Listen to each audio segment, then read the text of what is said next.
Olá, colega advogada, colega advogado, sejam muito bem-vindos a esse nosso projeto, a essa nossa primeira aula em que nós analisaremos um dos grandes pressupostos do recurso especial extraordinário, que é o pré-questionamento.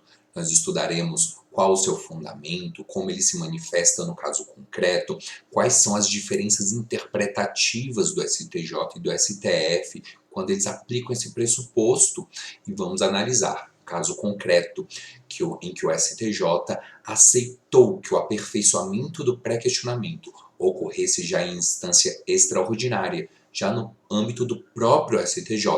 Você viu esse caso? Você acompanhou esse julgado? Se não, vem comigo que eu vou te explicar o que aconteceu. Então, de forma bem direta e bem concreta, vamos ver o que é o pré-questionamento. O pré-questionamento nada mais é do que a causa decidida, a causa julgada em segunda instância. É isso que diz a Constituição. A Constituição, quando traz esse pré-requisito, esse pressuposto para o julgamento dos recursos excepcionais, ela traz de forma bem concisa, bem direta. É o que nós podemos ver nessas palavras negritadas aqui nos artigos 102 e 105 da Constituição. Esses artigos, eles trazem a competência do STF e do STJ quando eles atuam como instâncias de sobreposição. O que são instâncias de sobreposição? São instâncias que não analisam o direito subjetivo das partes, são instâncias que não adentram no caso concreto, nos fatos, mas são instâncias que atuam como guardiãs. O STF como guardião da Constituição e o STJ como guardião da legislação infraconstitucional federal. Então, quando nós lemos aqui, nesses artigos, ambos inciso terceiros, nós vemos que a Constituição Federal prevê a competência do STF para julgar o recurso extraordinário e a competência do STJ para julgar o recurso especial, prevê essas competências atreladas a um requisito, que eles julguem as causas decididas. Então, são as causas decididas que serão levadas ao julgamento por meio do recurso especial extraordinário, que serão essas causas apenas que serão levadas às instâncias de sobreposição. Então, pré-questionamento é isso, é a causa decidida, é a causa que foi julgada. Veja, pré-questionamento não é o dispositivo normativo apreciado, não é o dispositivo constitucional apreciado pela redação da Constituição. Pré-questionamento é a causa decidida. Mas nós veremos que existe uma divergência interpretativa entre o STJ e o STF. Mas por muito tempo o STF teve que julgar essa matéria e ele emitiu então o enunciado da súmula 282, que diz o seguinte: é inadmissível o recurso extraordinário quando não ventilada na decisão recorrida a questão federal suscitada. Bem, essa súmula ela foi editada no ano de 1963. Nesse ano ainda estava em vigor a Constituição de 1946, que aglutinava no STF ambas as competências, a de guardiã da Constituição e a de guardiã da legislação infraconstitucional federal. Então é por isso que nessa súmula o STF fala sobre o pré-questionamento da questão federal em recurso extraordinário. Mas hoje, com a promulgação da Constituição de 88, nós temos a cisão dessas competências e hoje quem cuida da violação à questão federal é o STJ, não é mais o STF, ok? Mas tenham em mente isso, gravem isso. Pré-questionamento é a causa decidida, é a causa julgada em segunda instância. Nada além disso. E vamos agora então ver como o pré-questionamento se manifesta nos julgamentos de segunda instância. Há 4 formas que o pré-questionamento pode se manifestar: uma forma explícita, uma forma implícita, uma forma numérica e uma forma ficta. Essas são apenas formas de manifestação do pré-questionamento. Em qualquer desses casos, há o pré-questionamento, mas precisamos identificar qual é a forma que ele se manifesta, porque isso pode trazer consequências, ok? E vamos então analisar de forma concreta com exemplos como isso pode ocorrer? A forma explícita é aquela desejada, almejada por todo advogado. É quando o tribunal soluciona o caso concreto à luz de uma legislação e diz qual foi essa legislação de forma expressa, ou seja, ela indica o número da legislação e o seu conteúdo normativo. Então, como seria um caso desse? Vejamos um caso que o STJ julgou recentemente. É de 10 anos o prazo prescricional a ser considerado nos casos de reparação civil com base em inadimplemento contratual, aplicando-se o artigo 205 do Código Civil. Pois bem, aqui nós podemos ver que o STJ pacificou a controvérsia aplicando o teor normativo do artigo 205 do Código Civil, que prevê o prazo prescricional de 10 anos. É a primeira frase. E ele aplicou esse conteúdo normativo ao caso concreto, que são os casos de reparação civil com base em inadimplemento contratual. E ao final, além disso tudo, o STJ ainda diz expressamente qual foi o número do dispositivo legal aplicado. Bem, esse é o cenário ideal, esse é o cenário perfeito. Mas, na grande parte das vezes, nós temos nos acordos de segunda instância um pré-questionamento implícito. O que seria o pré-questionamento implícito? É aquele em que o tribunal resolve o caso concreto com base no teor normativo do dispositivo federal, mas não diz qual o número do dispositivo. Vejamos, é de 10 anos o prazo prescricional a ser considerado nos casos de reparação civil com base em inadimplemento contratual. Então, aqui o tribunal não teria dito qual o número do dispositivo, mas aplicou o teor normativo, que é a fixação do prazo prescricional de 10 anos. Bem, nós sabemos que esse comando normativo está ali no artigo 205 do Código Civil, mas o tribunal não disse. Então aqui nós temos uma questão. Qual é a questão? É que a matéria está pré-questionada. A matéria está pré-questionada. Mas muitos advogados se sentem inseguros. Por quê? Porque pode haver erro na aplicação concreta do pré-questionamento, da exigência do pré-questionamento como um pressuposto de admissibilidade do recurso especial. Pode haver erro, tanto dos servidores quanto dos magistrados. Então, os advogados ficam sim com receio, com razão. E muitas vezes eles opõem embargos declaratórios para que o tribunal se manifeste sobre aquele número do dispositivo aplicado, do comando normativo aplicado no acórdão. E isso é o que se denomina pré-questionamento numérico. Pré-questionamento numérico, ele é quando o advogado pede para o tribunal se manifestar numericamente sobre aquele dispositivo que foi aplicado já no caso concreto. Bem, algumas vezes, alguns tribunais respondem os embargos de declaração dos advogados julgando procedente e manifestando-se com a expressão numérica dos dispositivos. Mas grande parte dos tribunais rejeitam os embargos declaratórios sem sequer conhecê-los. O que o STJ diz? O STJ diz que o pré-questionamento numérico não é necessário. Por quê? Porque geralmente ele acontece quando já há o pré-questionamento implícito, ok?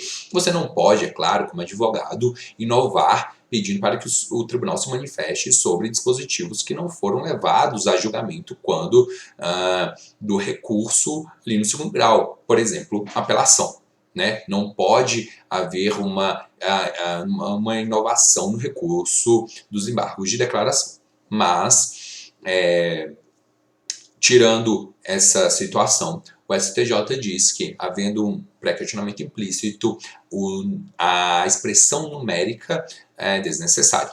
Então, não seriam necessários esses embargos, mas convenhamos que há uma insegurança muito grande quando os advogados fazem os recursos especiais, porque como saber se o tribunal considerará aquela matéria pré-questionada ou não? Então, isso será objeto de um vídeo futuro em que nós analisaremos a estrutura de embargos de declaração pré-questionatórios, veremos qual é a sua utilidade, e será um vídeo muito interessante e muito útil para todos nós, colegas advogados que atuam diariamente em processos que chegam aos tribunais superiores. Mas há uma última forma de manifestação do pré-questionamento, que é a forma ficta. A forma ficta é uma forma que já era admitida pelo STJ, pelo STF, e não era admitida pelo STJ. Mas, com a vigência do novo CPC, o pré-questionamento ficto se tornou uma realidade para os advogados. Se tornou uma realidade com condicionantes. Qual é a condição do pré-questionamento ficto? Bem, o pré-questionamento ficto é aquele pré-questionamento que ocorre quando o advogado opõe embargos de declaração. Porque muitas vezes não há sequer o pré-questionamento implícito. Muitas vezes os tribunais realmente se omitem de aplicar ao caso concreto a norma adequada, a norma devida. Então, cabe aos advogados, por meio de embargos declaratórios, trazer aquela questão a julgamento.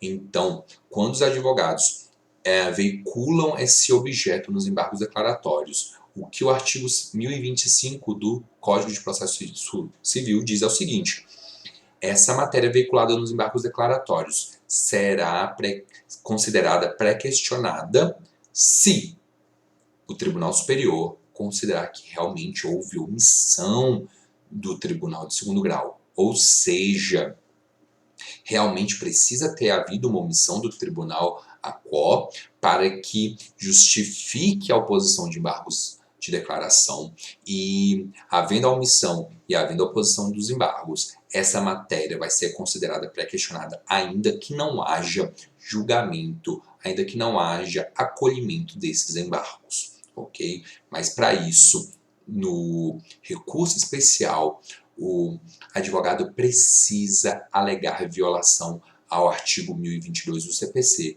ou ao artigo 619 do CPP, para que o Tribunal Superior, no caso específico o STJ, reconheça a omissão. Isso é um requisito muito importante, ok? Então, dito isso, nós vemos que o pré-questionamento ele é um pressuposto muito importante, tanto do recurso especial quanto do extraordinário. Mas há uma diferença interpretativa entre o STJ e o STF. Por quê? O STF não aceita o pré-questionamento implícito que nós vimos agora há pouco. Por que ele não aceita? Bem, o escopo de abrangência da nossa Constituição é muito grande. Se o STF admitisse que apenas os comandos normativos constitucionais, ao serem aplicados ao caso concreto, já justificasse a interposição de recurso extraordinário, basicamente todas as causas iriam ao conhecimento do STF, até mesmo porque muitas legislações federais repetem os comandos normativos de dispositivos constitucionais. Então, não se sabe muito bem quando se tem o mesmo comando normativo, se está aplicando a lei ou a Constituição. Então, o que o STF adota como posicionamento? Não aceitar o pré-questionamento implícito. O STF aceita apenas o explícito. E nesse julgado que eu separei do ministro Dias Toffoli, nós veremos que a rigidez dessa exigência é tão grande que não basta sequer que o tribunal diga que os dispositivos constitucionais estão pré-questionados. Precisa que ele realmente se debruce sobre aquele dispositivo e que diga expressamente que ele está julgando a causa à luz daquele dispositivo. Vejamos o que diz esse julgado do ministro Dias Toffoli. A simples afirmação da turma recursal, no sentido de que os dispositivos constitucionais estariam pré-questionados, não supre o requisito do pré-questionamento, incidência das súmulas 282 e 356 do STF. Então, essa é a rigidez, essa é o tamanho da exigência do pré-questionamento explícito do STF. O STF aceita apenas o pré-questionamento explícito, não aceita o implícito, mas como nós já dissemos, o STF também aceita o ficto, ok? O STF aceita o ficto. Por quê? Como ele não aceita ou implícito. Seria muito difícil o acesso à jurisdição se reiteradamente os tribunais se negassem a apreciar a questão constitucional levada a julgamento, seja no agravo de instrumento, na apelação, e que mesmo diante da omissão ainda persistisse a negativa de julgamento quando da oposição de embargos de declaração. Então, diante disso, o STF aceita que, opostos os embargos de declaração pelo advogado, a matéria veiculada no recurso será considerada pré-questionada, ainda que o tribunal não julgue, não aprecie os embargos declaratórios. Okay? Então, essa é a diferença jurisprudencial do STJ e do STF. Mas então, como o pré-questionamento, um requisito que se revela no caso concreto como a causa julgada pela segunda instância, pode se aperfeiçoar no STJ? Bem, no embargos da divergência, no agravo em recurso especial, número 227.767, o STJ se deparou com a seguinte pergunta: consideram-se pré-questionados os fundamentos das razões de apelação desprezados no acórdão que deu integral provimento ao recurso? Ou seja, quando a parte veicula em razões de apelação mais de um argumento e o tribunal acolhe só um, os outros argumentos são desprezados para fins de pré-questionamento? Bem, vamos ao caso concreto. O que aconteceu? O apelante suscitou nas suas teses recursais de apelação 4. Bem, então vamos ao caso concreto. A parte apelante suscitou nas suas razões recursais 4 teses. E o tribunal... Bem, então vamos ao caso concreto. A parte apelante suscitou nas suas razões recursais de apelação 4 teses autônomas e suficientes para garantirem um integral provimento do mérito. Ok? O tribunal, ao apreciar o recurso de apelação, acolhe uma tese e não aprecia as outras 3. A parte que perde, a parte sucumbente, ela entra com recurso especial em busca de uma tutela jurisdicional do STJ e ela recorre daquele único fundamento que foi adotado pelo acórdão e ela interpõe recurso especial. A parte que ganhou na segunda instância responde a esse recurso especial e apresenta todos os demais recursos. Então vamos ao caso concreto. No recurso de apelação, o apelante suscitou 4 teses recursais, autônomas e todas elas suficientes para garantirem. Então vamos ao caso concreto. O apelante suscitou nas suas razões recursais 4 teses que eram autônomas e suficientes para garantirem o integral provimento do mérito. Quando do julgamento da apelação, o tribunal acolheu apenas uma tese e não apreciou as outras 3. Então, a parte que perdeu, a parte sucumbente, recorre dessa decisão, desse acórdão de segundo grau e interpõe um recurso especial ao STJ contra esse único fundamento acolhido pelo acórdão de segundo grau. A parte que ganha na segunda instância, ela apresenta contrarrazões nesse recurso especial, apresentando todas as outras teses recursais que não foram acolhidas pela segunda instância. Mas o STJ entende que essas matérias já não poderiam mais ser alegadas em sede extraordinária no âmbito do STJ, porque não foram apreciadas pela segunda instância. Então, o STJ monocraticamente lê o recurso especial da parte que perdeu na segunda instância, lê o recurso especial e diz: realmente esse único fundamento adotado pelo acórdão é ilegal e determinou a reforma do acórdão. Porém, a parte que ganhou na segunda instância e que agora perde no STJ, ela interpõe agravo interno. O agravo interno é o recurso de excelência, quando há uma decisão monocrática. A parte interpõe o agravo interno. E qual será o objeto desse agravo interno? Essa é a grande questão que está sendo resolvida pelo STJ. Por quê?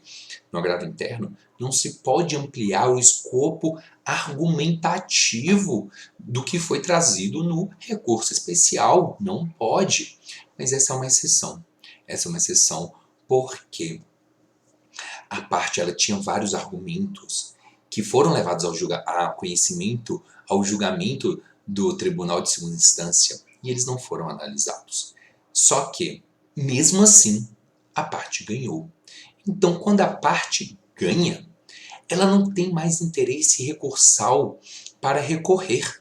E qual é a única forma dela provocar o pré-questionamento em segundo grau? É opondo embargos de declaração. Então, se ela não tem mais interesse recursal em recorrer, ela não tem como provocar o pré-questionamento em segundo grau. Não tem. Ela está impossibilitada. Está impossibilitada de opor embargos declaratórios. Ela não foi sucumbente, ela não poderia sequer melhorar sua situação jurídica naquele processo, porque ela obteve integral provimento do mérito. Mas então, o recurso especial, quando recorre apenas de uma parte, não recorre. O próprio recurso especial não tem como acolher as teses que não foram apreciadas pelo acórdão. Então nós temos aqui uma situação muito peculiar. E o que o STJ entendeu foi o seguinte: de fato, se consideram pré-questionados os fundamentos adotados nas razões de apelação e desprezados no julgamento do respectivo recurso, desde que interposto o recurso especial sejam reiterados nas razões da parte vencedora. Ou seja, o pré-questionamento das teses recursais não julgadas pelo segundo grau podem sim ser ressuscitadas em segunda instância, mas sob a condição de essas teses recursais serem primeiro levantadas nas contrarrazões. Então, esse é o grande pressuposto, esse é o grande requisito que o STJ colocou para esse reconhecimento do pré-questionamento de forma diferida, esse aperfeiçoamento diferido, ok? Como isso pode nos aplicar ao caso concreto e como isso se aplica para nós nos nossos casos concretos, nos nossos casos cotidianos. Muito bem. Nós precisamos lembrar, como advogados, de todas as teses que foram arguídas por nós quando da apelação, mesmo quando nós ganhamos. Nós não podemos, após ganhar um acórdão, após obter a vitória em segunda instância, não podemos relaxar, não podemos achar que o processo acabou, porque não acabou. Esse processo ainda vai continuar se a parte interpuser recurso especial, o que acontece na maioria dos casos.